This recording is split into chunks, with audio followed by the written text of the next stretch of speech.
Vamos lá, pessoal, vamos falar um pouquinho sobre como é que é contratar, como é que é o processo de contratação de pessoas, né? E como que a gente pode fazer esse processo de uma maneira, com convicção, com certeza, com assertividade, para que no final a gente realmente encontre a pessoa que a gente está precisando.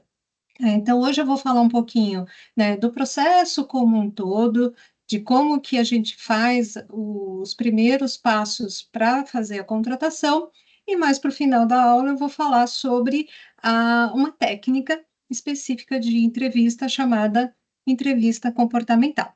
Então, vamos lá? Vamos lá. Então, o que que é contratar pessoas, né? O que que é essa fase dentro do processo de RH? É toda a ação que a gente faz para encontrar e estabelecer uma relação de trabalho com pessoas que são capazes de atender a necessidade da empresa no presente e no futuro, tá? Então, como é que é o fluxo desse trabalho? A gente sempre começa com a definição de um perfil ideal, daquilo que você quer para contratar em relação aos requisitos, às necessidades que aquela pessoa precisa resolver dentro da empresa. Depois a gente passa por uma fase de recrutamento, que é buscar, né, encontrar opções de candidatos para fazer essa vaga acontecer. Do recrutamento, a gente passa por uma fase de seleção, né, de análise desses candidatos de uma forma mais profunda, e finaliza com a contratação, com a questão mais documental, toda a parte de admissão, seja ela CLT ou PJ, em contrato de trabalho. Tá? E quais são como é que a gente monta a definição desse perfil ideal, né? A primeira pergunta que a gente tem que se fazer é: quais são os requisitos e condições desta vaga, né? Então, como é que é o perfil profissional? Que experiência você espera dessa pessoa? Que formação acadêmica ele tem que ter? Quais são os cursos, as certificações, né, a chancela que você quer ter para esse cargo? Conhecimentos, habilidades, tem alguma exigência legal? Por exemplo, um técnico de segurança, ele tem que estar lá com o seu diploma, ele tem que ser técnico de segurança, o engenheiro tem que ter o criativo e assim por diante, né? Quais são as atitudes, os valores que essa pessoa tem que ter para fazer sentido com a sua empresa, com a vaga que você tem em questão? Quais são as condições de trabalho que você vai oferecer para essa empresa, né? Quais são para essa vaga, quais são as atribuições, quais são as responsabilidades, quais são os valores que a empresa cultua, que entregas você acha, você quer que essa pessoa faça, que resultados ela tem que ter. Tem possibilidade de crescimento nessa vaga? Qual é o plano de carreira? Qual é o plano de treinamento? E quais são as condições contratuais, né? Que tipo de contrato ela vai ter, qual é o salário, qual é o benefício, local de trabalho, hora, horário, folga, férias, se sim, se não, todas as características da vaga. Então, isso serve para a gente ter uma noção do que a gente vai buscar no mercado, né? Então, o perfil ideal, ele serve para isso, ok? Daqui Acho tudo que eu, bem? eu queria fazer um comentário aqui com relação ao perfil comportamental. Acho Sim? interessante que, assim, para você poder avaliar a pessoa, você tem que saber o que você quer e o que você é, né? Então, assim, é, a, a empresa não dá para colocar tudo isso aqui como a definir no futuro. Assim, todos esses pontos que você trouxe, inclusive essa parte do perfil comportamental, mas eu acho que é interessante, assim, o quão é importante você fazer esse dever de casa.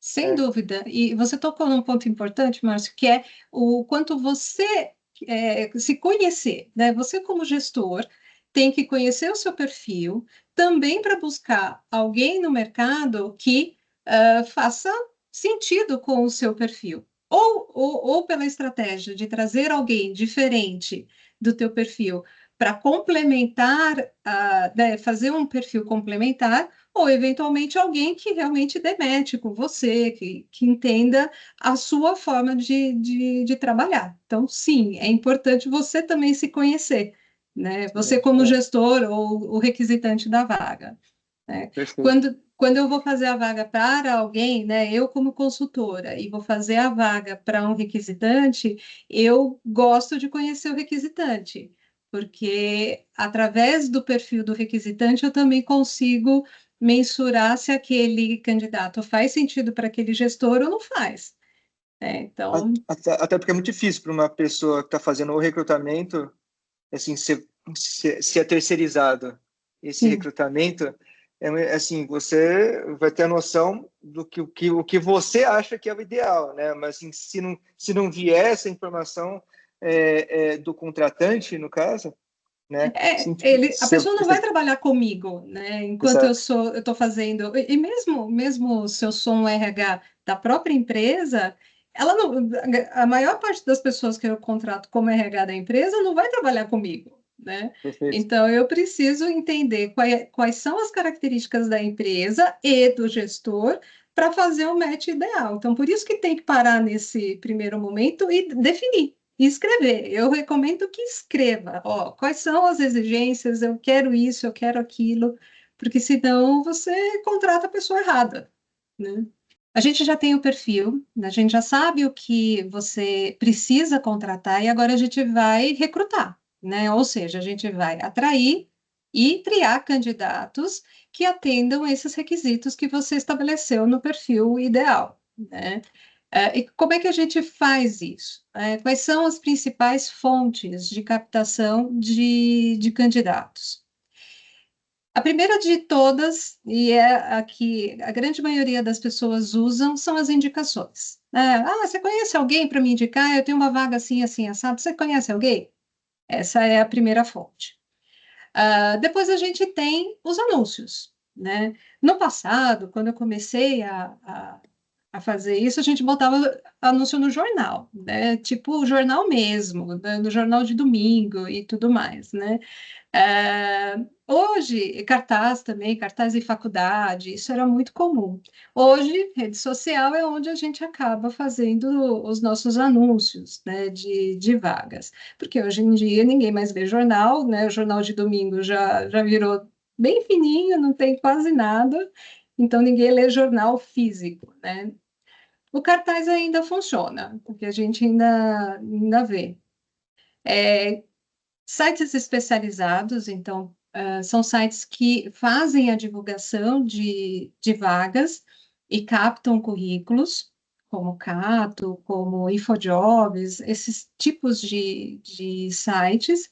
As consultorias, e agências de recrutamento e seleção, que você contrata para fazer a sua vaga em seu nome, né? A empresa contrata e a consultoria que vai atrás dos candidatos, ou o seu próprio banco de dados, né? Conforme o tempo vai passando, as pessoas se interessam pela sua empresa, deixam um currículo, seja ele físico, seja ele via e-mail ou via uma plataforma que a gente chama de ATS, que são sites, são plataformas que você consegue gerenciar o processo seletivo e o banco de currículos.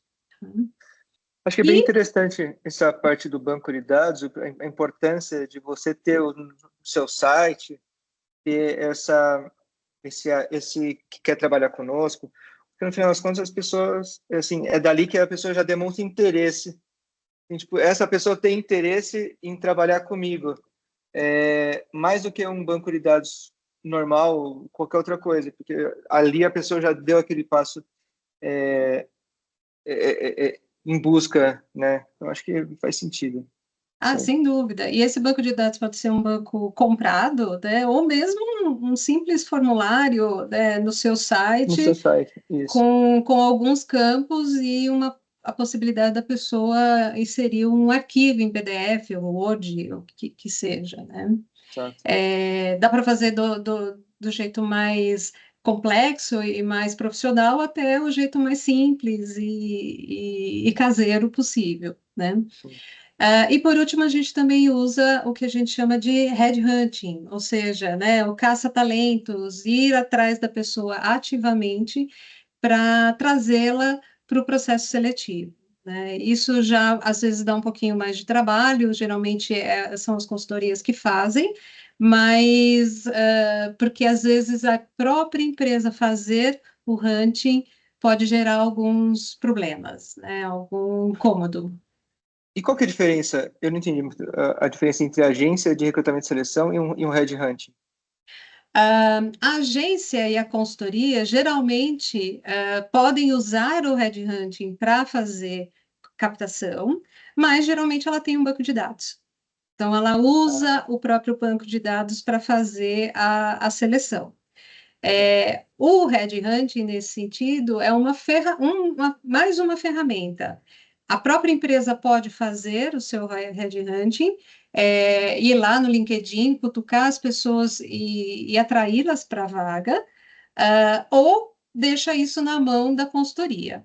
Quando você faz hunting sendo da própria empresa, você pode criar um problema com seu concorrente, do tipo, ele está abordando o meu colaborador, então eu vou lá abordar deles também para tirar. Quando a consultoria faz isso, ela faz de modo ainda velado, né? Ela não conta para o Anônimo. candidato abordado quem é a empresa que está por trás, né, Aham, daquela vaga. Só vai falar, talvez, lá mais no final do processo. uhum. E isso pode ser uma estratégia quando você eventualmente tem um problema com seu concorrente, Claro, né? entendi. Já aconteceu comigo lá quando eu trabalhava numa construtora de grande porte, eu receber indicações, eu quero contratar o fulano de tal da construtora tal, ok. E daqui eu vou fazer contato com ele. Agora eu quero o outro profissional dessa mesma construtora. Ok, me dá aqui que eu vou fazer contato.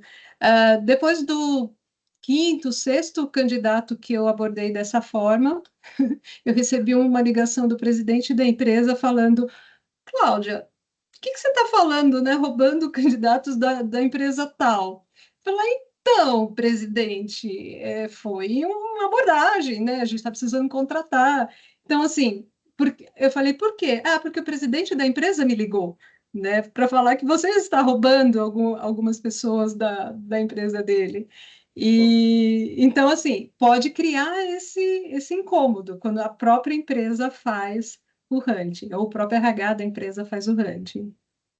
E aí a gente vai para a fase de seleção, né, que é buscar entre os candidatos triados na fase de recrutamento aquele que se adequa mais ao perfil ideal, né? Então, o que a gente vai fazer, né? Então, primeiro a gente define o perfil, aí a gente capta quantos perfis, quantos candidatos forem necessários, tria esses candidatos e agora a gente precisa ver se ele de fato se encaixa em todos os requisitos, porque a triagem vai avaliar os requisitos mais objetivos do currículo, a experiência, onde mora, a formação, né, o conhecimento mais técnico. E a gente precisa aprofundar essa avaliação. Então, a primeira forma de avaliação são as entrevistas, e elas podem ser individuais ou em grupo. Então, você pode entrevistar um candidato de cada vez, ou marcar um grupo e entrevistar todo mundo ao mesmo tempo, né? Não, isso não é uma dinâmica de grupo, isso é só uma entrevista em grupo. Você faz perguntas iguais para todos os candidatos, é quase uma entrevista de triagem, tá? E ela pode ser feita, as individuais também podem ser feitas por telefone, para fazer uma triagem, ou por videoconferência, ou presencialmente. Aí, em grupo, geralmente, ou é por videoconferência, ou é por é, presencialmente. As uhum. dinâmicas de grupo, quando você constrói jogos para que aquelas pessoas sejam testadas dentro de algumas situações, e existem N tipos de jogos, desde jogos de integração, de apresentação, até jogos que você consegue ver características como liderança, como iniciativa, como criatividade, uma série de habilidades, tá? Os testes, que podem ser tanto os testes psicológicos, inventários e testes técnicos, ele vai aprofundar um pouco mais a avaliação do perfil. O teste técnico vai avaliar o perfil técnico e a parte de inventários e testes psicológicos, mais a parte comportamental. Também tem os testes práticos, né, que junto com os testes técnicos, práticos no sentido de colocar a pessoa na posição, né, ou numa simulação do que ela iria fazer na vaga, ou de fato na posição, né? Então, deixa ela um dia trabalhando para ver se ela tem essa habilidade que você precisa.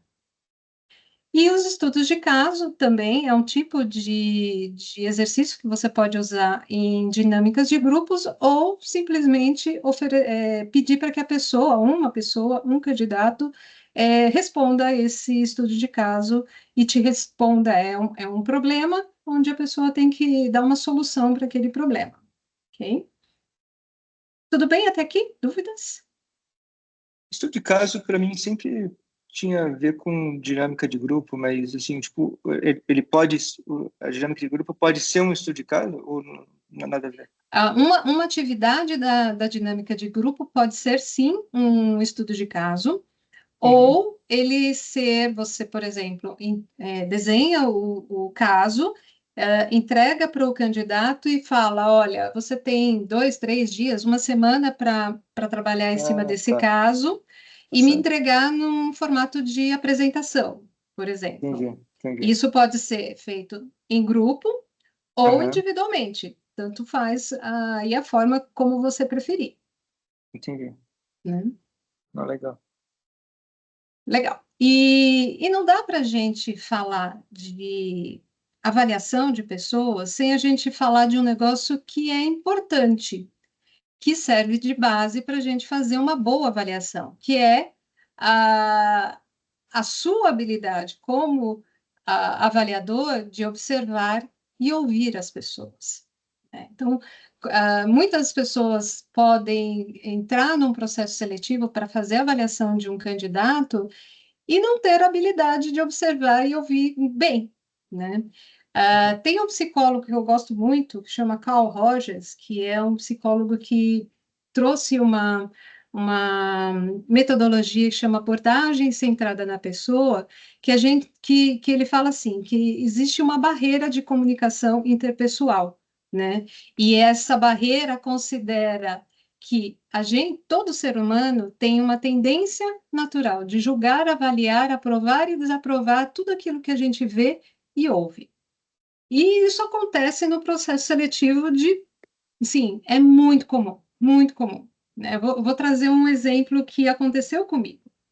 Eu estava fazendo uma vaga de auditor para uma editora aqui de São Paulo e eu fiz uma apresentação em grupo para essa vaga. Então, eu chamei vários candidatos, várias pessoas na mesma sala para apresentar a vaga e fazer uma rápida entrevista de triagem. E entrou uma pessoa, né, mais obesa, sim, e eu entendi que aquela pessoa, né, na minha cabeça, deveria ter um perfil mais sorridente, mais alegre, porque na minha cabeça eu sempre associei pessoas, talvez pelo Jô Soares, né, outros personagens que a gente vê na TV, que por ele ser mais obeso, ele seria uma pessoa mais alegre, mais Divertida. sorridente e simpática. E do engano, ele não era. Ela é uma pessoa bem carrancuda, bem séria, bem. Falei, nossa, que diferente, né? Porque eu olhei e falei, ele é feliz, ele é um cara simpático, por causa da minha avaliação, e não Exatamente. não pela característica que ele tinha, né? Uhum. E isso a gente chama de modelos mentais, né? Que é uma coisa que a gente faz o tempo inteiro. né? O que são modelos mentais?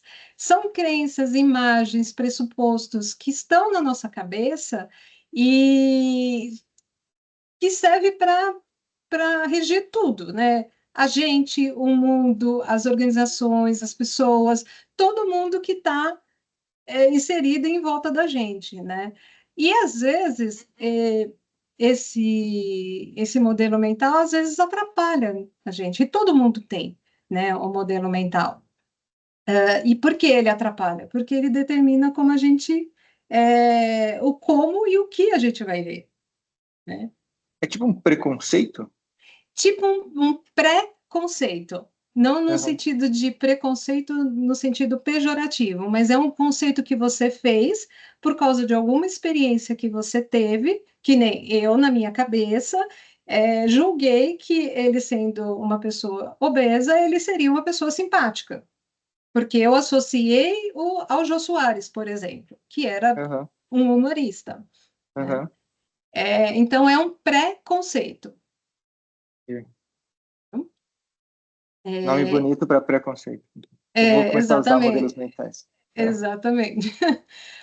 Eles orientam os nossos pensamentos e ações, levam a tratar as nossas inferências como fatos, né? Então, na minha cabeça, ele tinha que, essa pessoa tinha que ser simpática e ele não era, né?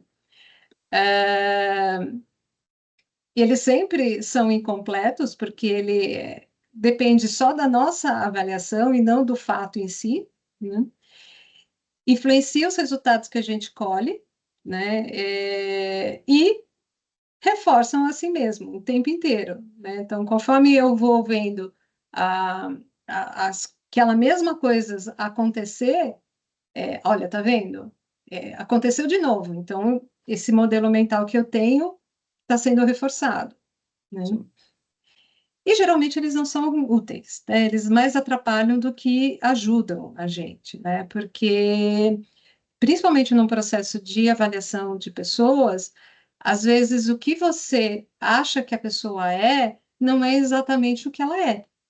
E isso você pode aprovar ou reprovar um candidato baseado na sua opinião sobre ele, e não pelos fatos de que ele realmente é. Tem a ver também muito com a projeção que você faz de você, da forma como você reagiria a determinada situação. Então, você espera que essa pessoa faça uma coisa parecida ou reagir da mesma forma. Tem a ver com Correto. isso também? Também tem a ver com isso, porque às vezes você espera uma reação e não vem, né? Isso te choca, te deixa fora do prumo, por exemplo. E aí, o que Eu, você por faz exemplo, com aquela informação? exato. Se uma barata aparece, eu saio correndo. Tipo, então, tipo, a pessoa vai lá e pisa só, tipo, resolve, tipo, a brincadeira, mas realmente, tipo, a É gente isso, espera que as pessoas ajam da forma como a gente age, né? exatamente, exatamente. Muito bem. Ainda falando de Rogers, ele traz dois conceitos bem interessantes para ajudar a gente a ouvir e observar com eficiência. Uma é o que ele chama de consideração positiva e incondicional, que é, resumindo, aceitar como as pessoas são, né? Por que isso é importante?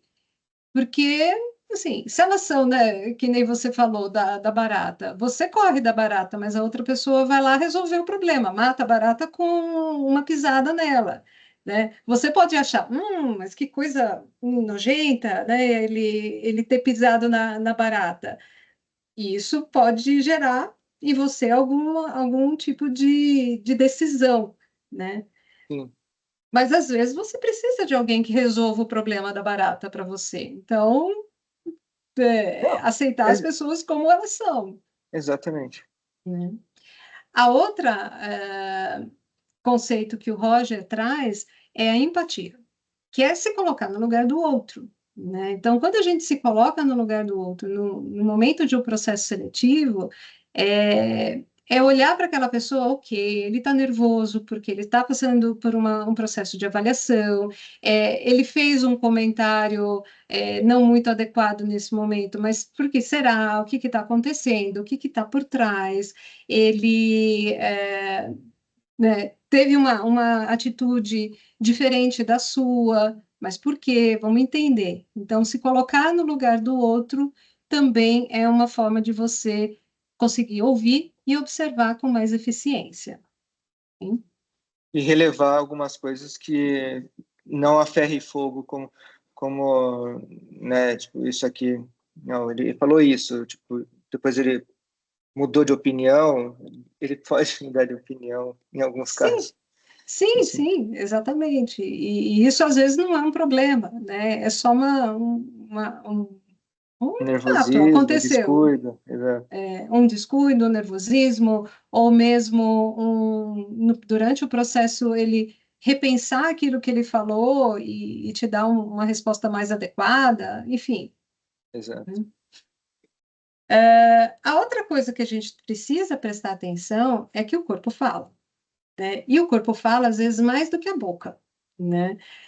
Então, observar como a pessoa está, qual é a postura, que mensagem aquela postura está passando, entender um pouco de como você avalia, as posições que as pessoas têm, vai te ajudar. Existe um livro, que chama O Corpo Fala, né? É um livro bem interessante que serve para a gente entender como é que as coisas são, como as posições são interpretadas, né? Como você interpreta essas posições. E eu tirei desse livro alguns exemplos que acho que pode ajudar no processo seletivo. Então, por exemplo, aqui, né? A gente tem duas figuras de uma pessoa, né, cumprimentando a outra, né? O que que te dá a sensação aqui, olhando esse primeiro que é mais sorridente e qual é a sensação que te passa? Ah, parece que a pessoa está realmente interessada no que eu tenho para dizer, ou está interessada no trabalho. Eu já estou fazendo um contraponto, né, com a outra pessoa aqui, que é, tipo, inclusive aquela pessoa que dá meia mão, né, quando você vai cumprimentar, É tipo, aquela mão mole, né? mão mole, assim, mão no bolso. O rosto tristonho, parece que está cansado, né? Então, por aqui a gente já percebe grandes diferenças. Provavelmente um candidato mais interessado, mais uma energia mais positiva, em compensação, um outro candidato com uma energia mais baixa, ou muito cansado, ou desinteressado em relação àquele processo, né? E, e como é que a gente, assim, tipo, como é que a gente é, elimina, porque assim, há um tempo, assim, há dois slides atrás a gente falou de preconceito, de modelo mental que a gente viu. Como é que a gente entende que esse não é um jeito da pessoa e que tudo bem, sabe? Tipo, meia mão, mão no bolso, a cara meio amarrada, mas esse é o jeito dela. Como é que a gente... Acho que durante a entrevista, durante o processo seletivo, você vai juntando vários fatos, várias situações que vão te dando algumas comprovações, né? Então, Uhum, coisa do tipo, vamos pegar esse exemplo da pessoa com menos energia. Ele chega uhum, para te cumprimenta logo de cara com essa mão mais mole, esse olhar caído, né?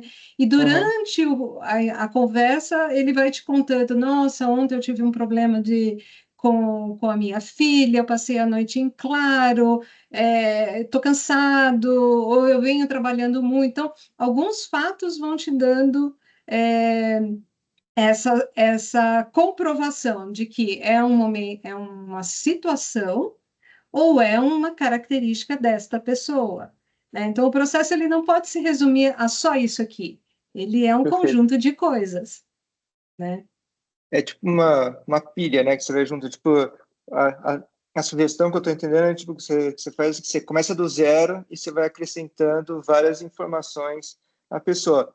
Ou seja, sem o Isso. preconceito, com o modelo mental, assim, a pessoa pode ser diferente de você, então ela começa do zero e vai crescendo. e não É. ao contrário, que a pessoa começa lá com 100, tipo, e você vai tirando os pontos dela.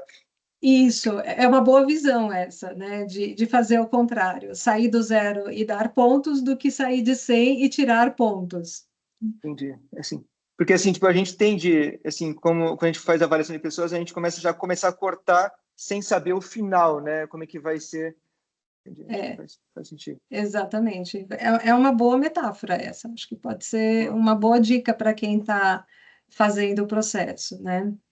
Então, temos essa possibilidade, né, do apertar de mão, né? Esse já é um indício. Ah, outra imagem aqui. O que você sente olhando para essas duas imagens? Ah, eu sou a segunda pessoa. Agora, se a segunda pessoa for ruim, tô lascado. Porque eu sou essa pessoa super interessada. Ah, quero fazer, tipo, mas não sei. Me conta, Cláudio. É, no caso de um processo seletivo, essa postura às vezes pode incomodar um pouquinho. Já aconteceu comigo de eu estar fazendo a entrevista e eu tenho o costume de anotar as coisas, né? Antigamente, hoje eu Ah, anoto no computador, mas antigamente eu anotava no próprio currículo da pessoa. Então, eu aham. deixava o currículo e ia anotando. E um candidato ficou assim, realmente olhando, né? Bem Que querendo pertinho. ver as anotações. É, ah, então, assim, na figura realmente parece uma pessoa interessada, né, mais empolgada. Aham. Na figura de cá, tem uma característica que é isso aqui que você está fazendo, ó, Aham. o mão na boca. Quer O, esconder? o mão na boca pode significar duas coisas. Uma é eu quero falar, mas não é a minha hora ainda, então deixa eu me segurar, né? Aham. E a outra é tô me escondendo. Né? Então, Tá certo. essas são as duas avaliações que que o livro, o Corpo Fala, dá para uma situação como essa. É, eu tenho essa mania de ficar aqui. Mas sabe por quê? Assim, eu Hum, vou ser honesto contigo também. Porque às vezes eu gosto de mostrar as minhas mãos, uhum, porque eu não estou fazendo outra coisa. Assim, principalmente em reunião virtual, sim, sabe que a gente começou, né, pandemia e tudo mais, e, tipo, as pessoas costumam fazer um monte de coisa ao mesmo tempo. Tem outra pessoa falando comigo e eu tô aqui editando, fazendo. Então, assim, tipo, às vezes eu tenho meu hábito de mostrar as mãos para mostrar, olha só, é a minha forma de mostrar para você, talvez tirar da boca, mas é a minha é forma de mostrar para isso. vocês que eu tô focado exclusivamente nessa reunião aqui, por exemplo, sabe? Uhum, É uhum. um, é um hábito que eu costumo utilizar mesmo. Interessante, mas pode passar uma imagem errada, né? Exato, exato. Bom ponto. Por outro lado, a gente tem esta figura, né? Alguém recostado na cadeira, mais assim, né? Que dá? Que dá a sensação?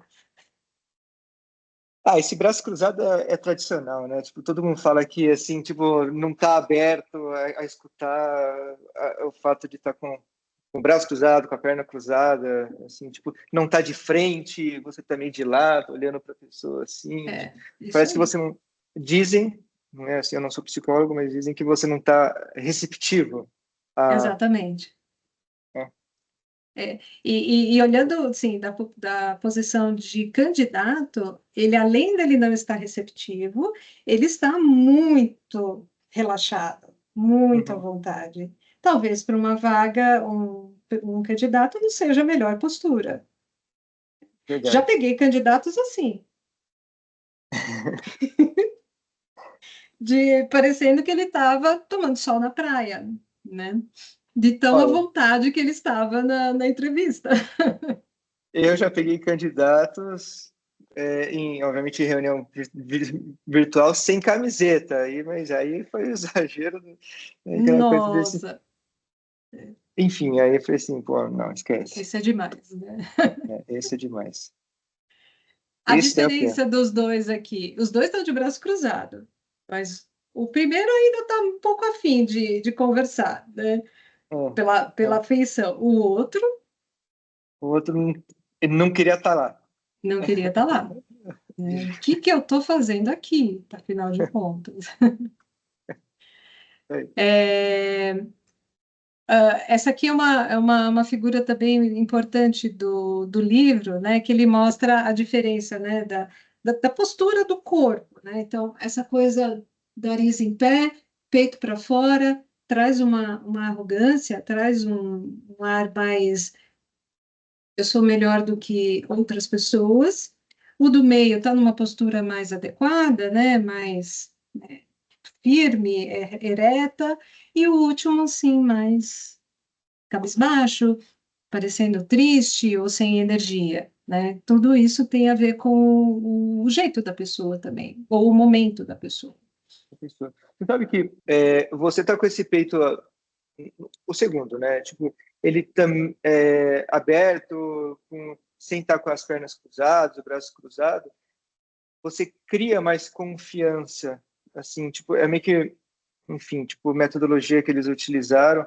Sim, Eu acho que é aquele manual do FBI, se não me engano, o livro tá. que eu li que falava, é um famosinho também. Uhum. E aí, assim, ele ele diz que assim, tipo, você tá como se estivesse pronto para enfrentar, mas não no sentido bélico da coisa, mas você tá disposto, você tá pronto para o que deve para as perguntas, se tiverem perguntas mais difíceis, assim, você cria você eleva a sua autoconfiança. Sim, Se você fica numa postura aberta, receptivo, sem estar com o braço fechado, tá encolhido, etc. Enfim, tipo, exatamente. Ou mesmo essa coisa arrogante, né, de aí, empáfia, né, de... aí, tipo, quem quer conversar com uma pessoa que tá assim, tipo, assim, E a gente pega candidatos das três posturas, né? Pessoas cabisbaixas, pessoas arrogantes e pessoas com essa autoconfiança bem centradinha, né? é, tem que, assim, é aquela coisa, né? Tipo, você, assim, a gente está falando sobre o entrevistador aqui, né? Mas, enfim, tipo, você é uma pessoa também. Tipo, Sim, você não quer, assim, você é entrevistador, você também é uma pessoa normal. Mas, assim, e você, se você não quer estar lidando com uma pessoa arrogante aí, né? Acho uhum, que, né, os dois, o do lado direito, com certeza não, tipo, a coisa de criar até uma sensação meio ruim de você conversar com uma pessoa nesse sentido, mas também se dá um ruim também se conversar com uma pessoa, putz, lá vem esse arrogante, falar coisa que ele não sabe, tipo, porque, né, tipo, tô dando perguntas e tá se gabando aqui. Não vou exata, contratar uma pessoa dessa. exatamente. Às vezes você precisa, né? É assim, tudo É depende muito verdade, do às vezes você perfil. precisa, exato. Às vezes você precisa de uma pessoa para que tenha exatamente esse perfil naquele momento da companhia. É verdade, tem razão. Né? Tudo depende, né? Depende do que você espera para aquela vaga. Por isso, o perfil ideal a parte mais importante. Né? Exato. É verdade. Outra parte que tem muitas mensagens é as mãos. Né? Como você comentou, né? Você gosta de deixar suas mãos aparentes, mas ela também pode demonstrar muita coisa, né? Essa coisa de mexer muito nas mãos, isso é um indicador de nervosismo, né? Estar com a mão fechada também é uma coisa assim, né? Da mesma forma que o braço está cruzado, as mãos fechadas também é uma forma de mostrar que você não está muito aberto, né? Então, geralmente na entrevista, as mãos e essa postura, né, da cintura para cima é o que você mais vê do candidato, Quero feedback, isso aí. né? Vamos lá. Aí, seguindo aqui, né, em termos de entrevistas, né, olhando para tipos de entrevistas. Existem três tipos de entrevista. A primeira delas é o que a gente chama de entrevista estruturada. Ou seja, é aquela entrevista que você monta o roteiro, do começo ao fim, que você vai perguntar para todos os candidatos as mesmas perguntas. Existe a entrevista não estruturada, que é mais parecida com uma conversa, que você deixa a conversa fluir, naturalmente, e as perguntas vão vindo conforme o candidato vai te trazendo informação. Tá? E existe aquela semi-estruturada que mistura as duas coisas. Você tem um roteiro, uma linha condutora da tua entrevista, mas em alguns momentos você sai do roteiro, faz uma pergunta específica para aquela situação, depois volta para o roteiro, sai do roteiro, volta para o roteiro. Tá? Esses três tipos de entrevistas são as mais comuns. Tá? E quando a gente olha para essas três, qual é a mais indicada, né? Geralmente as pessoas me perguntam, e estudos afirmam que as entrevistas estruturadas, elas têm mais validade do que as não estruturadas para prever o sucesso da contratação. Tá? Aqui a gente está falando de eficácia, de eficiência, na contratação de uma pessoa, né? As entrevistas que têm foco nos comportamentos também tendem a ser mais confiáveis e válidas. E as entrevistas estruturadas, com perguntas que investiguem a experiência passada do candidato, ou seja, o que que você fez, como que você fez, são mais válidas do que as perguntas orientadas para o futuro, ou o que você faria, como você faria. Tá? E com base nessa pesquisa, eu trouxe uma técnica que chama técnica de entrevista comportamental, que mistura a técnica, né, a entrevista estruturada, com foco em comportamentos e olhando para a experiência passada. Tá? Ah, e, assim, olhando para as pesquisas, essa é uma técnica com grande probabilidade de eficiência. Então, por isso que eu gosto de usar essa técnica. Tá? Tem esse autor chamado Paul Green, ele não é o inventor da técnica, mas ele foi quem divulgou essa técnica na década de 90. Tá? Ele foi o cara que alardeou esse tipo de entrevista. E ele diz que a entrevista comportamental, ela é, como eu disse, uma entrevista estruturada, tem perguntas singulares com respostas que esperam respostas narrativas sobre eventos do passado e que vão fornecer evidências em relação à habilidade do candidato. Essa é a definição de entrevista comportamental. E vamos seguir aqui ensinando como que a gente usa essa técnica para fazer as entrevistas, ok? Primeira coisa, a premissa básica dessa entrevista é: comportamento passado prediz comportamento futuro. O que as pessoas fizeram no passado vão me dar indícios de como ela vai se comportar no futuro. É isso que essa premissa está falando, tá? Mas, Cláudia, as pessoas não mudam? Eu, como psicóloga, acredito que sim. As pessoas mudam, mas elas só mudam se elas quiserem. E quando a pessoa não quer mudar, ela não muda. E a probabilidade que você vê, você pode, né, parar para pensar em pessoas que você conhece, dificilmente elas mudam. Talvez, acho que as pessoas mudam a forma de contar o passado dela. Não Forma sei, como assim, conta? porque, assim, vai, por exemplo, se você, assim, vai, algumas coisas que ela fez no passado deixa de ter importância para o futuro e outras coisas que ela fez, vou dar um exemplo. Tipo, eu estou saindo de uma área e estou migrando para outra, por exemplo. Assim, no começo eu fazia mais, eu contava mais sobre a minha experiência na área A. Mais recentemente, quando assim agora eu dou mais ênfase nas histórias na minha área B. Uhum. Faz sentido isso? Não, não exatamente. A gente está falando de comportamento. A gente não está falando de experiência aqui.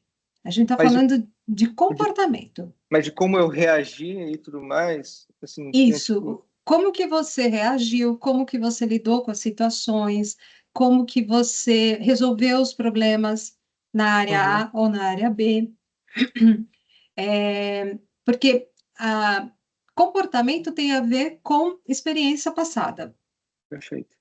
Experiência não no sentido de experiência profissional, mas experiência de vida, experiência de coisas que você aprendeu e coisas que você reagiu. Uhum. Simples assim. Tá? Então, quando eu falo que pessoas não mudam de comportamento, por exemplo, aquela pessoa que tem a tendência de ser extremamente organizada com as coisas, por exemplo, que guarda Uhum. tudo em determinados lugares, que etiqueta tudo, a probabilidade dessa pessoa deixar de ser Organizada. extremamente organizada é muito pequena.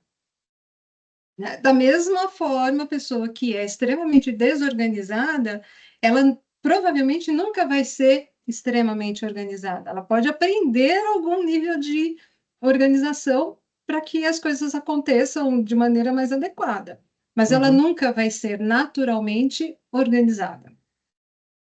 Entendi. Entendeu? Faz sentido. Faz sentido. Então, é comportamento mesmo, é como que as pessoas fazem as coisas. Tá? Tá. Vai ficar mais claro daqui a pouquinho quando a gente começar a falar sobre o tipo de pergunta. Já. Tá? Ela é uma técnica baseada em análise de comportamento. Né? E o que é comportamento? Comportamento é a correlação entre um estímulo e uma resposta. O que é um estímulo? É alguma coisa que aconteceu no ambiente. E a resposta é a mudança que aconteceu no organismo, ou seja, na pessoa. Lembrando que comportamento pode vir, né, no animal, e até de menor complexidade, Uhum.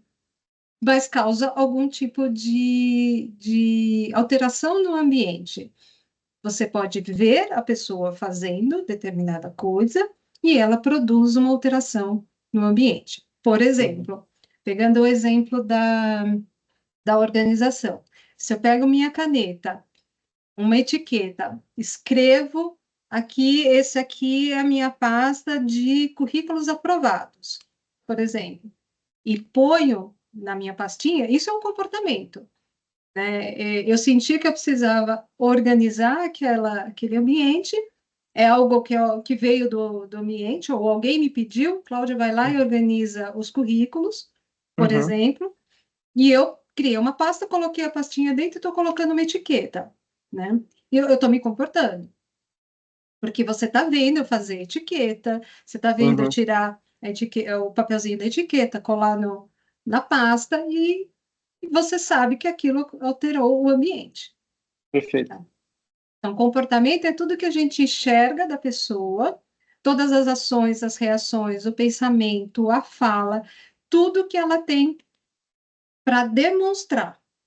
E comportamento é a forma como a gente enxerga como aquela pessoa é, a partir da ação dela, da forma como ela se comporta, a gente entende, porque geralmente a gente avalia as pessoas como se fosse um iceberg, né? O iceberg a gente vê uma parte pequenininha para fora da água e um monte de gelo para baixo da linha do mar. Essa Uhum. parte pequenininha que está fora, a gente pode correlacionar com o comportamento. O que está para baixo da linha da água é a personalidade, são os valores daquela pessoa, a experiência que ela teve no passado, uma série de características, as emoções, que a gente só vai enxergar no momento que ela fizer alguma coisa, se A comportar, reação dela. a Entendi. reação dela, A ok? resposta. Entendi. Muito bem. Então, como é que a gente monta uma entrevista comportamental? A primeira coisa é ter o perfil, mas a gente já fez o perfil lá atrás, né? A gente já sabe como fazer um perfil ideal. Então, eu não vou voltar naquele assunto. Agora, a gente vai olhar para o segundo step dessa etapa, né? A segunda etapa, que é criar a lista de perguntas. Como é que a gente cria essa lista de perguntas? Primeiro, a gente tem que construir perguntas que investiguem o comportamento passado. Sempre, então, a gente vai usar na pergunta verbos no tempo passado e contemplando o como aconteceu determinada ação, né? E eu sempre sugiro, por ela ser uma entrevista estruturada, que você elabore um roteiro com a lista de perguntas que você vai fazer para aquele candidato. Então, o que que a gente vai fazer? A gente vai pegar o perfil ideal e vai começar a avaliar o perfil e começar a estruturar esse roteiro, né? E estruturar o roteiro é, de fato, pegar um arquivo, sentar e escrever. Pergunta 1, o que que eu vou falar? Qual é a primeira coisa? Pergunta Uhum. 2, pergunta 3, e assim a gente vai montando o nosso roteiro de entrevista. Aqui eu tenho um exemplo de um roteiro de uma entrevista de gerente de obra, né? Uhum. Que eu vou usar aqui como um exemplo mesmo para ajudar as pessoas a entenderem como fazer esse roteiro. A primeira dica que eu dou é construir esse roteiro no formato de funil, ou seja, do mais genérico para o mais específico, né? Uhum. Por que isso? É mais fácil para as pessoas, o candidato, se organizar em termos de discurso. Então, geralmente, eu começo a minha entrevista perguntando: me conte sobre a sua carreira, né? Me dá uma visão geral da sua carreira, né? Então, eu comecei bem do genérico. E Uhum. depois eu vou descendo para o específico. Então, por exemplo, nesse exemplo do gerente de obra, me fala da sua carreira, agora me fala mais especificamente sobre gestão de obra. O que que você fez? Quais eram as áreas que estavam sobre a sua gestão? Como é que era a sua rotina? Né? Então, eu estou indo para o detalhe. Uhum. Mais detalhe ainda, era uma vaga que eu queria selecionar pessoas que faziam gestão de obra de shopping center. Então, me fala da tua carreira, me fala da sua experiência em gestão de obra, me fala das obras de shopping que você já fez. Né? Então, fui descendo. Uhum. Ok? Sugiro sempre começar com perguntas dos aspectos técnicos, tá? E seguir a ordem do processo que você está avaliando pode ser uma boa dica, né? Então, constrói as perguntas pensando como é que é o processo que essa pessoa vai fazer. Por exemplo, contas a receber. Né, como é que você faz o processo de contas a receber? Depois que você recebe a nota, o que que você fez com essa nota? Colocou num sistema? Colocou, numa planilha? Né? Então, a pessoa vai destrinchando o processo que ela executa. Tá? Esse modelo de funil que você comentou, Uhum. assim, tem a ver com o fato de deixar a pessoa mais à vontade, assim, e de não surpreender ela logo de cara, e aí tipo, pode ser que tenha a ver com isso, assim, tipo de... Ou, Na minha opinião, fica mais fácil para a pessoa organizar o pensamento dela uhum, sair, né? As pessoas estão muito acostumadas na entrevista a falar sobre o resumo da carreira, né? sim, Isso é normal. Então, esse é o momento dela, daquele momento de baixada de ansiedade, dar uma acalmada para falar de uma coisa que ela já sabe que vai ter que falar, né? entendi. Assim, só para... Se a gente for fazer entrevista com uma pessoa que tem que ser sujeita a estresse o tempo todo,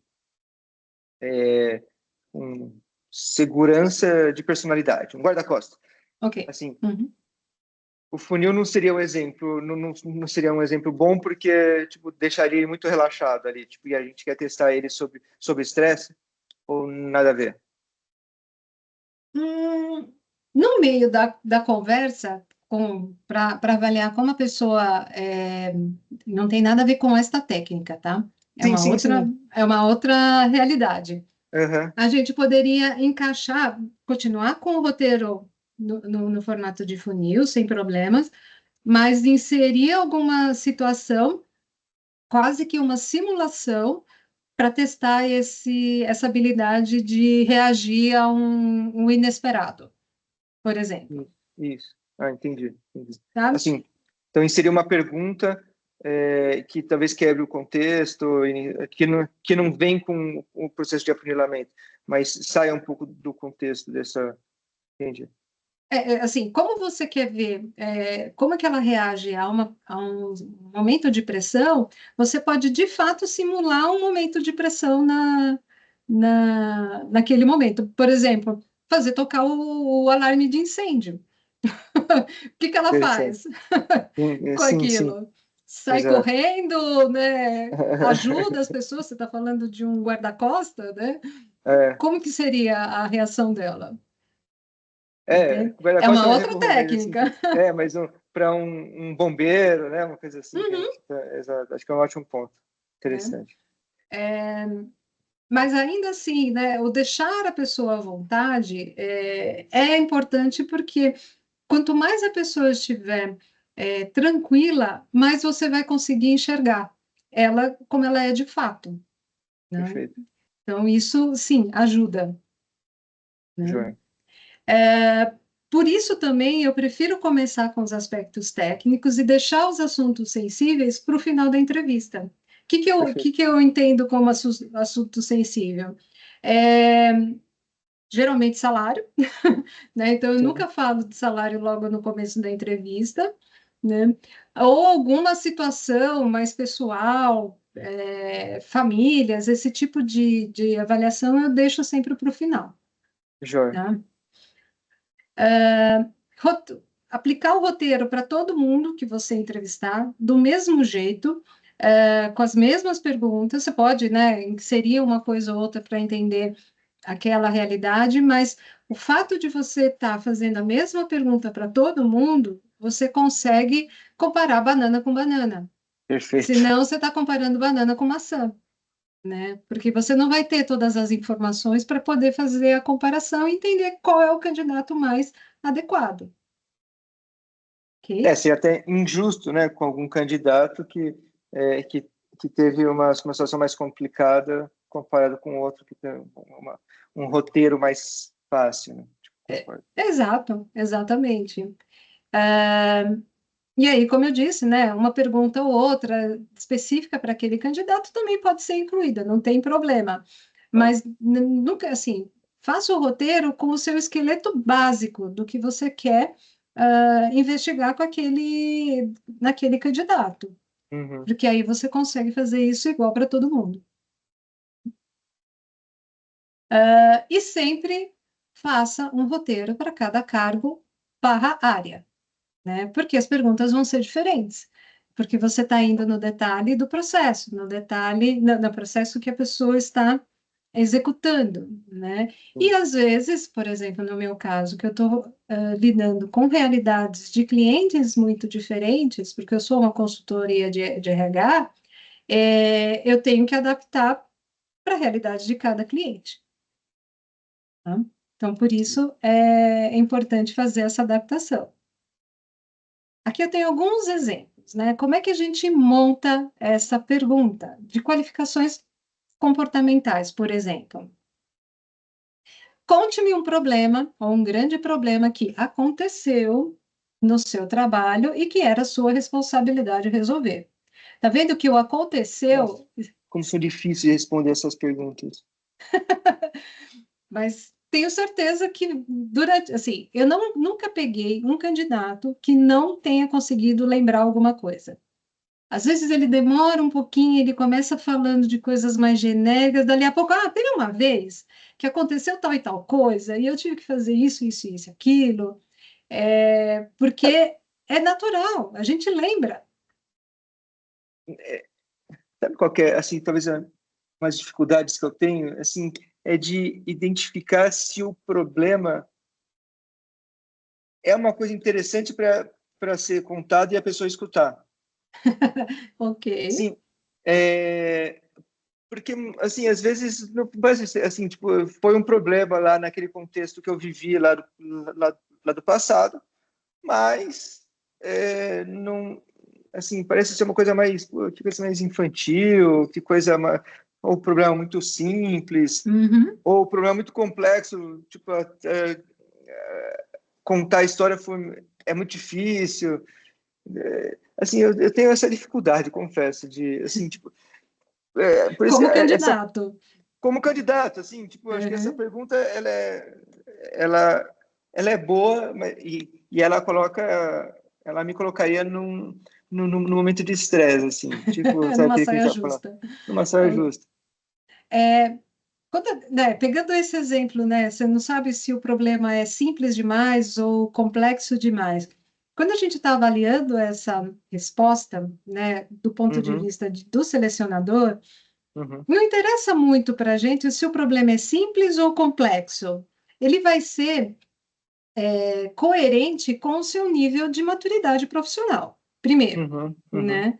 Então, vamos pegar um exemplo. Se a gente está entrevistando um estagiário e a pessoa, claro, não tem tanta experiência, ela vai me trazer uma situação mais simples, mais corriqueira.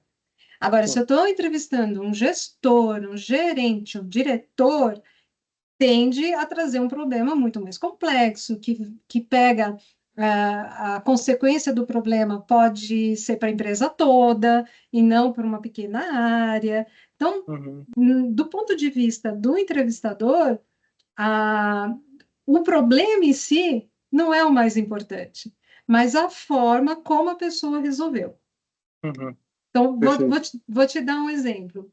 Perguntei para uma estagiária exatamente essa pergunta. Ela não tinha nenhuma experiência profissional. Ela foi pegar um exemplo da vida pessoal, que foi, ela chegou em casa e encontrou a cachorrinha dela passando mal. E aí, o que que ela fez? Pegou a cachorrinha, saiu correndo para um veterinário que tinha na rua dela para resolver o problema. E depois falou com a mãe. Sim, sim, Entende? O problema é simples, né? Simples no sentido sim, de não tem nenhuma complexidade profissional, mas ela perfeito. teve a iniciativa de pegar a cachorra e resolver o problema, Sim, sim. entendeu? Que não Então, seria o mesmo, que não seria o mesmo case que seria contado por uma diretor, diretora, presidente de uma exatamente. empresa. Entendi. Um diretor iria me trazer algo muito mais complexo. Eu tive um problema com o faturamento da unidade que eu era diretor, e para resolver esse problema de faturamento, eu resolvi fazer A, fiz B, fiz C. É isso que a gente está Sim. procurando. Um exemplo, com quais obstáculos você lidou no último emprego? Descreva uma situação em que você precisou ser criativo. Lembre de um exemplo de uma situação que você teve que lidar com um funcionário de baixo desempenho. Fale de uma situação em que a sua explicação não foi compreendida. O que você fez para reverter a situação? Toda vez que a gente faz esse tipo de pergunta, no passado, remete para a pessoa uma história. Vem uma história na cabeça, Perfeito. né? E história tem começo, meio e fim, geralmente, né? A gente vai falar um pouquinho mais de começo, meio e fim daqui a pouquinho. Vamos só aprofundar mais como. Aqui eu fiz perguntas para qualificações comportamentais, né? Então, a primeira a gente está falando talvez de iniciativa, a segunda, como lida com pressão, com obstáculos, a segunda, investigar a questão de criatividade, a terceira é de liderança, e a quinta é de comunicação, por exemplo, né? Então, a gente está investigando questões comportamentais. Como que a gente investiga, baseada na mesma técnica, conhecimento técnico? Cite exemplos das mais complexas tarefas, atividades, projetos que você já desenvolveu. Qual foi o seu papel e como você desempenhou? Descreva uma situação em que os seus conhecimentos em alguma coisa foi fundamental para resolver um problema na sua área de atuação. Essa é uma pergunta que vai investigar conhecimento técnico, mas também a forma como resolve problemas. mistura as duas coisas, comportamental e técnico. Quais impactos o seu trabalho teve no resultado da unidade ou departamento? Fale sobre ocasiões que você que não se sentiu satisfeito com a qualidade do seu trabalho. O que você fez a respeito? O foco é o trabalho em si, a atividade, e não uma situação que poderia vir do Aham. trabalho ou de uma situação pessoal, por exemplo. Quais ações você realizou para se manter atualizado em relação ao conhecimento da sua área de atuação? Você sabe que eu gosto muito, assim, tipo, desse tipo de pergunta, porque é uma forma boa de eliminar as pessoas que falam bem, mas têm muito pouco conteúdo. Sim, porque aqui ela É, está te contando casos. e, e eu consigo comparar com o meu conhecimento, Uhum, sabe? Tipo, técnico. Então, assim, tipo, a gente, é como se eu estou pedindo para ela entrar no detalhe técnico. uhum, Então, tipo, então, assim, eu consigo comparar com o meu. E aí, tipo, você consegue esmiuçar um pouco mais. Vamos falar um exemplo clássico de todos, que é o conhecimento em Excel, sim, né? Então, assim, tipo, a pessoa começa a, a descrever o que ela fez uhum, tecnicamente no Excel, vamos falar assim. sim, Aí você fala, mas como que você fez isso? Aí você consegue dar uns 3, 4 passos, assim, tipo, como? Aí você consegue, sem fazer muitos testes técnicos, você, assim, que é aquela coisa que você comentou lá atrás, sim, né? Só com a entrevista você consegue pegar esses gaps técnicos ou conhecimento técnico da pessoa, né? Assim, tipo, sim, você consegue ter noção do conhecimento, do nível de conhecimento técnico delas. exatamente. Acho interessante isso. Esse exemplo que você trouxe, né? Como fez? E aí o que está no meio pode variar, pode ser o Excel, pode ser o processo de pagamento, pode ser uma Isso, obra, isso. pode ser qualquer coisa, um site, qualquer coisa, né? Mas, exatamente, mas é técnico. Então, a pessoa Então, que manja de obra fala assim, mas como que você fez? Tipo, você consegue... exato, Ou a pessoa do financeiro fala assim, como é que você fez esse pagamento? Né? E aí exatamente, e vai entrando nesse detalhe técnico e às vezes você consegue pegar esses, é, as pessoas que falam muito bem, se expressam muito é. bem, mas na hora não performam muito bem. Porque para ela te contar o como ela fez, ela precisa de fato ter feito, né? Porque senão ela Exatamente, vai te trazer só uma teoria.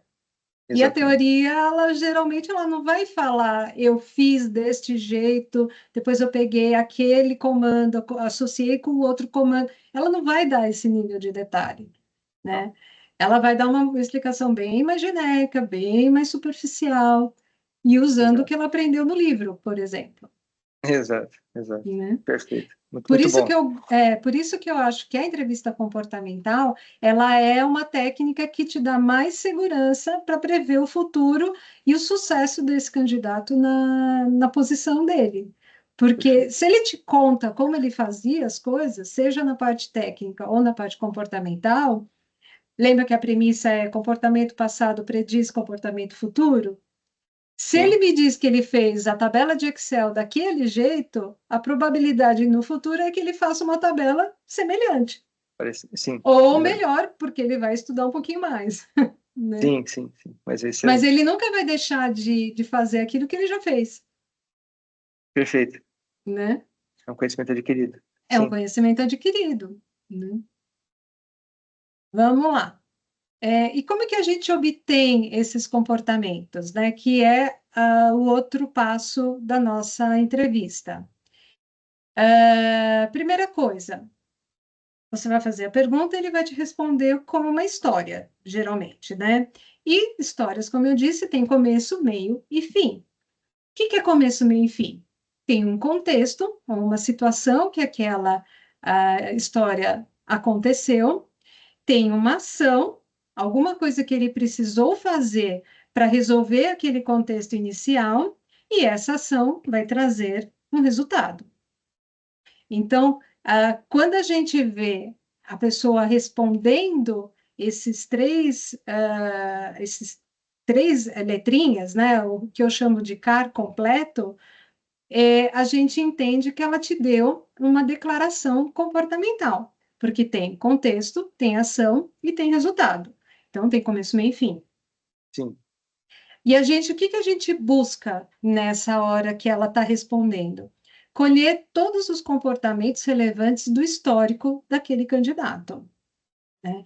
Então, assim, se você não ficou satisfeito com a primeira parte da resposta, vai detalhando. Mas e Uhum. como que você fez isso? Né? Que você falou dos 3, 4 comos, você vai aprofundando para que ele te traga de fato o que aconteceu naquela situação. Sim. Tá?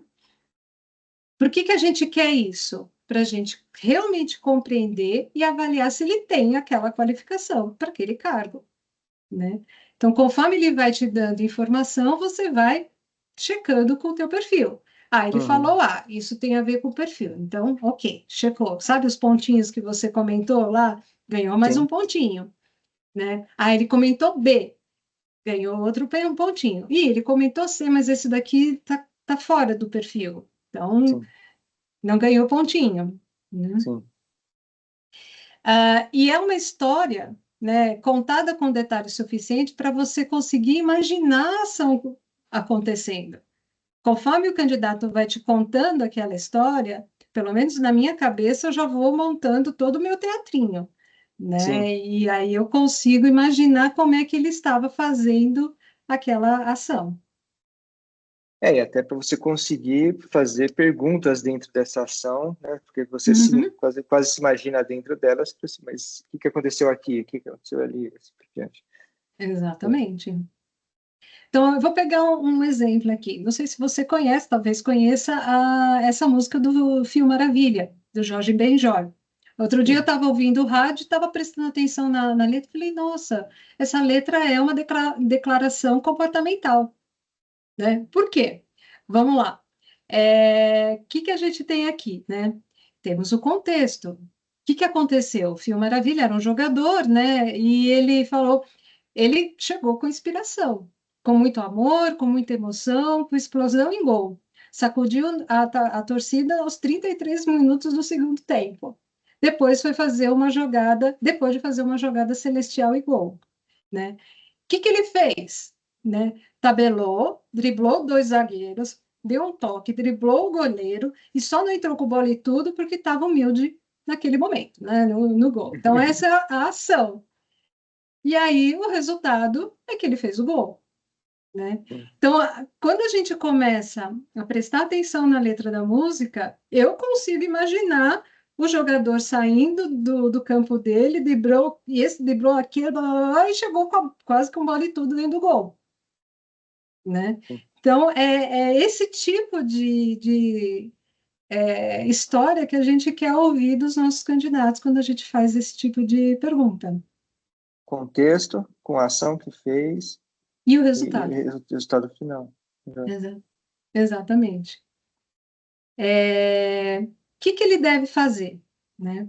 Primeiro, dar exemplos reais de como foi a atuação dele naquela situação descrita pela pergunta, né?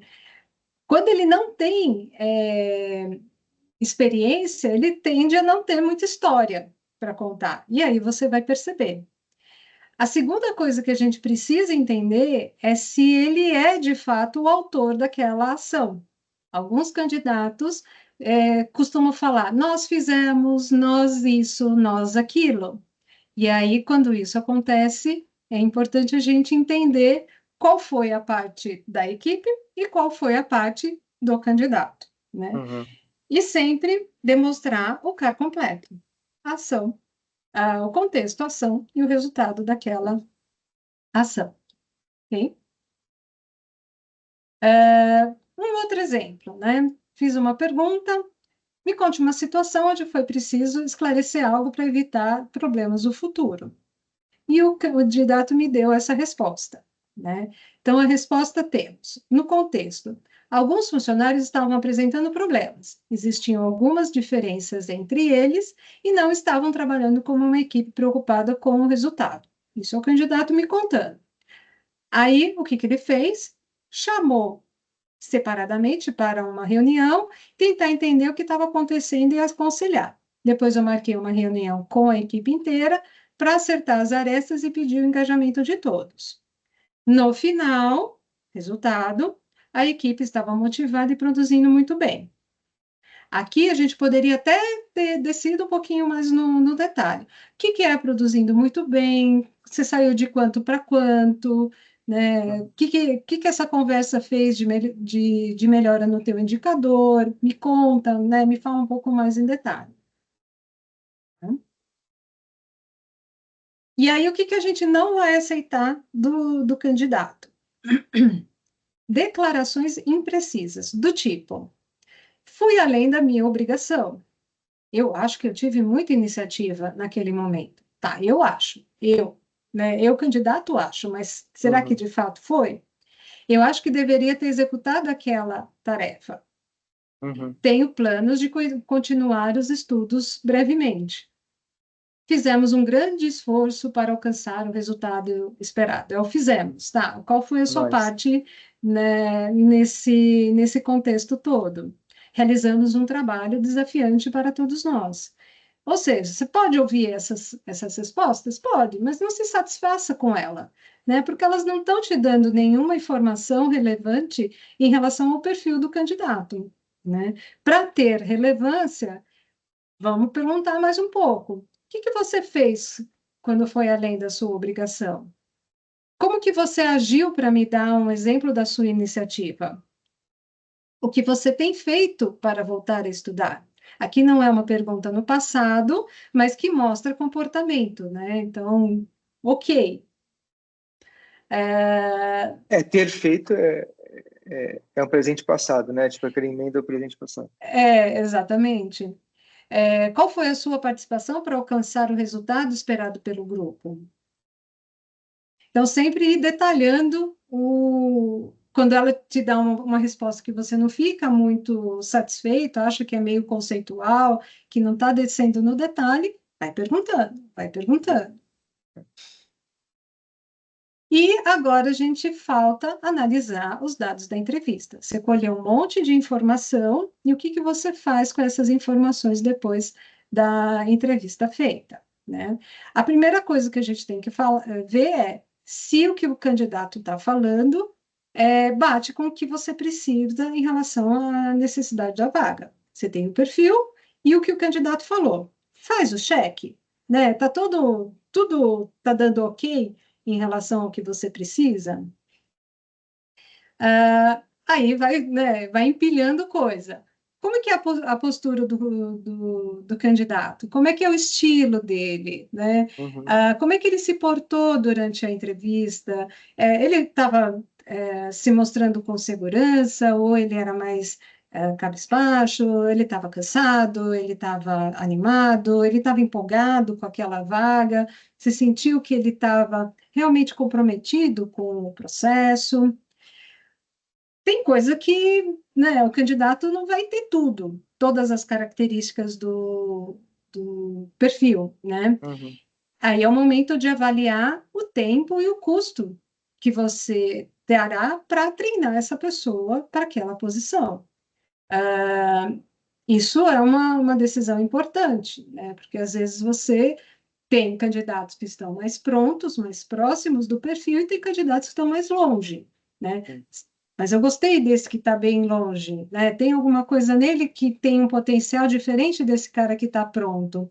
Ok, você tem tempo e dinheiro para treinar ele? Ah, tem. Então, ok, invista na pessoa que você acha que tem potencial, né? Ah, não tenho tempo. Então, vai para a pessoa que está mais aderente aos requisitos da vaga. Aquela coisa Ah, dos não negociáveis, né? Tipo, isso aqui eu não não abro dá para mão. ir sem. Não abre É. mão, exato. Algumas coisas dá para abrir mão, né? Porque o custo de Exato. treinamento não é tão grande. É insignificante a curva de aprendizado e tudo mais. Uhum. Certo. E também aliar às expectativas do candidato. Nem tudo vai ser perfeito, né? Você tem lá um budget, você tem um salário previsto, mas às vezes o mercado está mais movimentado e você não consegue pagar exatamente aquilo que você gostaria. Essa expectativa está dentro da tua realidade ou não, né? Será que eu vou ter que descer para um candidato que não está 100% pronto, porque aí sim eu consigo pagar dentro da minha realidade e investir um pouquinho de tempo em treinamento? São essas avaliações que a gente precisa fazer na hora de finalizar a contratação. Uhum. E também o que você conseguiu captar das contribuições que ele pode trazer para a sua empresa, né? Então, com os conhecimentos que ele teve, com as experiências que ele te declarou e a forma como ele lidou com as situações, isso tudo vai te ajudar ou vai te atrapalhar, né? Isso tudo está alinhado ao teu plano de crescimento da tua empresa ou das suas estratégias? Uhum. Então, aí a gente segue com o candidato. Recomendo estabelecer uma régua para pontuar cada resposta, que pode ser qualquer régua, né? Aqui estou trazendo algumas ideias. Aprovado, favorável, favorável com restrições, não recomendado. Aqui eu geralmente uso atende, não atende, atende parcialmente e sem evidências, por exemplo. Uhum. Uhum. Demonstrou competência acima do esperado, não demonstrou a competência, não apresenta, não há evidências, demonstrou um nível mínimo, um nível adequado, um nível acima. Aí você vai criando a régua que você achar melhor. De 0 a 3, de 1 a 5, qualquer coisa, né? Uhum. Você estabelece qual é o seu critério. Já fiz alguns processos que eu estabeleci a régua, eu entrevistei e o meu gestor entrevistou também. E depois a gente comparou a Uhum. avaliação dos dois, né? Uhum. Então, somava lá no final para ver, eu avaliei esse candidato e a soma dele deu 20 pontos. Ele avaliou e deu 19. Então parece que a gente está aqui concordando, né? O meu, Uhum. no outro caso, o meu deu 5 e o dele deu 20, né? Então, peraí, opa, temos alguma coisa que não, Divergência. de uma divergência muito grande.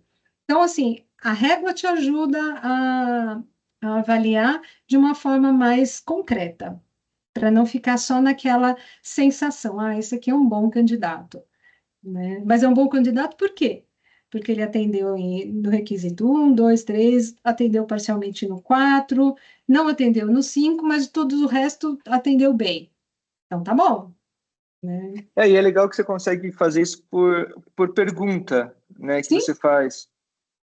por E, pergunta ou por competência, ou por ou requisito. por, ou por requisito e tudo mais, mas assim, o fato de você conseguir estratificar e pontuar, aí você consegue, inclusive, por exemplo, no caso, quando dá alguma divergência de pessoas que fazem entrevista da mesma pessoa, né, você consegue até comparar no detalhe. Foi nesse momento aqui, foi essa competência, ou essa pergunta aqui, ou essas perguntas que a gente divergiu. Porque aí você consegue Isso mesmo. tratar com mais profundidade, no final das contas, né?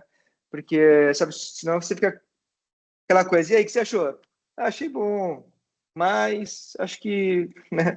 Tipo, fica aquela conversa super vazia, Sim, sem nenhuma profundidade, assim, tipo, enfim. sim. Ou cada um olhando aspectos, eu olho mais um tipo de aspecto e a outra pessoa olha outro aspecto e a gente não se conversa, porque talvez a gente não tenha avaliado isso e não Uhum. estivesse na regra, né? Então, assim, tipo, é impossível ter um tipo de conversa ou comparação.